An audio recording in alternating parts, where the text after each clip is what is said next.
Yeah, I will say I did, because I told you guys about or maybe Isaiah, I think I just told you it was about the whole Waterdeep game with me.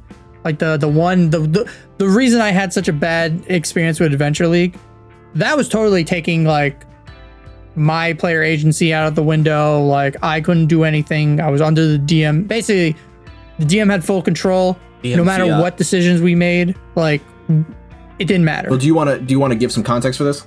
Yeah. So way back when Waterdeep Dragon Heist came out back in insert date here. I really wanted to try it out. I really wanted to play it because I got the book and I was reading through and I'm like, wow, this is actually a really cool adventure. I want to run it, but I also want to kind of play to experience it as a player. And Adventure League was still kind of coming up, but it wasn't really big online. Like most Adventure League games, you have to go to some comic shop or card shop or whatever, and they host. If you're lucky, they host it in like a city or a town near you. But for me, I was like, I most of my D&D time, most of my playing was online.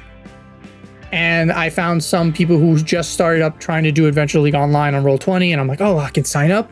I can finally play. And they were the newest adventure, Waterdeep Dragon Heist. And I'm like, oh, sick. Finally, I can kill two birds with one stone. I can try out Adventure League, and I can, play the adventure. This is great. And this is what can possibly go wrong. Getting to the game, immediately DM was more concerned about, he's like, yeah, I got to run like 30 games so I can get this reward. Because I guess, as a DM in Adventure League, if you run a certain amount of games, you get rewarded with items and whatever for when you play in Adventure League. And that's all this guy cared and gave a shit about. And one of the first, like the major, taking agencies away was the bar thing that happened to me, where me and, two other people are trying to investigate a bunch of the Zentarum in the city, doing some shenanigans. And it was mostly me, like, I'm a barbarian. I'm trying to play like the thug kind of character. I'm trying to like, use whatever I got. I'm like, oh, I got like a pack of cards. Can I like, the barkeep seems pretty shifty. Can I like try and play him in cards? DM's like, yeah, sure. All right. Yeah. I win. I get a really dumb high roll. And I'm like, oh shit. He can give me information now. And the DM's like, well, actually, because you have a -1 to your intelligence, I don't know if your character would really get the idea or understand how, like, what's going on. And I'm like, what? What do you mean by that? And so he basically, every time, like, he would ask me to keep rolling, rolling on, like, I think you can get proficiency in gaming sets and cards. I got dumb lucky and kept rolling high, but the DM kept, like, making excuses of, like, oh no, but your character wouldn't do that, or your character wouldn't know that. I'm like, well, dude, like I'm rolling high. Can't you give me a bone? And so after getting fed up with it, I'm like, okay, my character rages and I want to just grab the barkeep to like scare him. And the DM immediately shut it down. He's like, the bouncer hits you twice over the head, knocks you out. Oh. And I'm like, he doesn't have to make an attack roll? Like, and he's like, nope. I'm like, can I take half damage because I'm raging? No. I'm like, so I'm just fucking unconscious? Yes. Yeah. And I'm like, okay, fucking great. I would have just got up and left. I'm gonna be real. Like, well, that was strike number 1. Strike number 2 was the after that and getting woken up, we were still investigating the Zentarum, but every lead the DM kept saying like, he kept trying to divert us and say like, oh, because we were trying to figure out the mystery. I'm like, we're trying to find where the Zentarum kidnapped this person. And everywhere we went to, the DM kept being like, did you try this place? Well, no, we're investigating all the leads. Oh, okay. Well, you should try this place. Okay. We go to a second area. Hey, did you guys go to that one place? You should really go there. I know the house you were just at told you to go there originally, so you should just go there. It's like, bro, why even give us these fucking options? Why give us options 1, 2, 3, and 4 when option 4 is the only actual fucking choice that matters? It's like, okay. And then the the big one was I think I also mentioned it too, was the were rat thing. We went to a sewer area. One of the players got bit by a were rat, and this was this guy's first time playing D&D ever. He got bit by a were rat, and this isn't really taking player agency away. This is more just being a dickhead. The player got, he bit by a were rat, and we're like, okay, well, maybe we can go back into the city and find you a cure. And the DM's like, actually, no, according to the Adventure League rules, if you, get bitten by a lycanthrope, your character dies. And it's like, oh, there's nothing we can do. We can't go to the city. We can't save him. There's nothing. And the guy's like, nope, he's just dead. Matt, that is absolutely taking player agency away. Oh. Yeah, that's 110% being like, nope. Yeah. Yeah, I guess. Because you just said, no, you can't do anything about it. True. He did that. Yeah, all of that was taking player. That's insane. Look, I'm not saying you should throw hands at player at Adventures League. Yeah, no. And then well, it's and not then the next Adventures session, League, it's just the one DM in question. It's just the one DM. It's not even I got soured on Adventure League because of that DM. But that's what happened. Wasn't there something about a mind flare or the brains with legs killing you? Yeah, the brain was like, that was the other Intellect Devour. Thank you. That was the Wasn't other there combat something about where, that part too? Yeah, that was the next session where the player, the one who got bit by the were rat, literally was like, all right, well, I'm gonna do the thing where this is my twin brother and I'm out for revenge. Nice. Yeah. Because I told him, I'm like, classic. Yeah. He was this player was so fucking upset because he's like, I spent all this time on this character. I don't know what to do. This is my first session. I can't believe my first character died. My first time playing D&D. Ever. Oh, fucking Christ, dude. Jesus Christ. And so I was like, hey man, listen, just don't change anything on the sheet. Just change the name or add Junior or something. I'm like, just say you're like twin brother. You're out for revenge. Like, don't worry about it. Classic. Like, talk to the DM. And so the DM was also trying to get this guy to make a whole new fucking character. Okay. For some reason. And I kind of was backing the new player up too and being like, no, dude, why have him go through all the trouble? Just let him do the same thing. Oh, well, it's gonna ruin the immersion of the game, and I don't really think he should do that. And I'm like, dude, why does it matter? He's changing the character's name. It's not exactly the same character. It's a game. Just fucking let him. And eventually the DM kind of gave in. Like, I don't know where in the rules of Adventures League says it's any of your fucking business. Like, what? Yeah, exactly. Yes, I would say that's multiple counts of removing player agency. Yeah. That guy's a dick.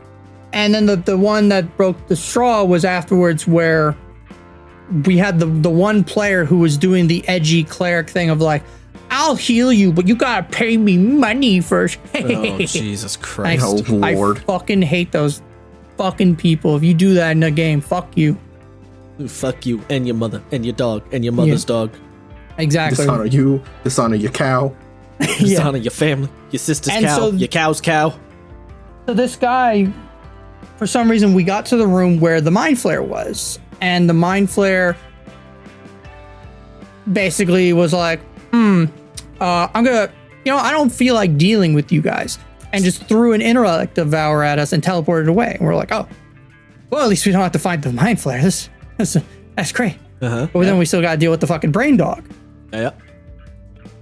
The healer who was charging us money to heal us snuck all the way into the room where the Mind Flare was, and basically was standing next to the Mind Flare.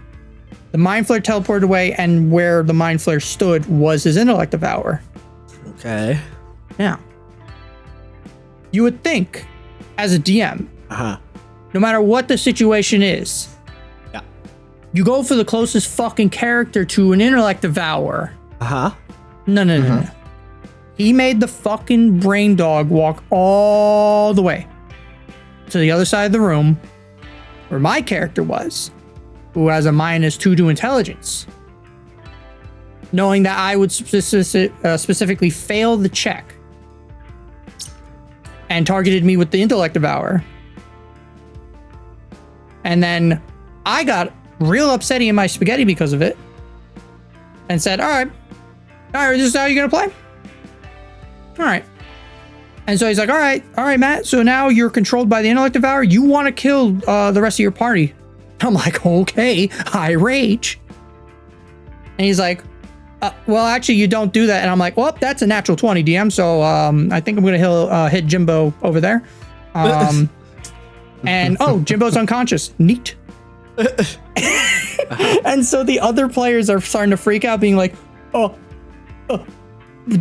no, he's raging. We're only level 1. Oh shit. And now the GM is also shitting his pants because he's like, oh no, they're only level 1. I poked the bear. Why did I do this? And so the healer guy, who was also on the other side of the room, was like freaking out. He'd be like, oh, he can't do that, DM, right? He can't attack his teammates.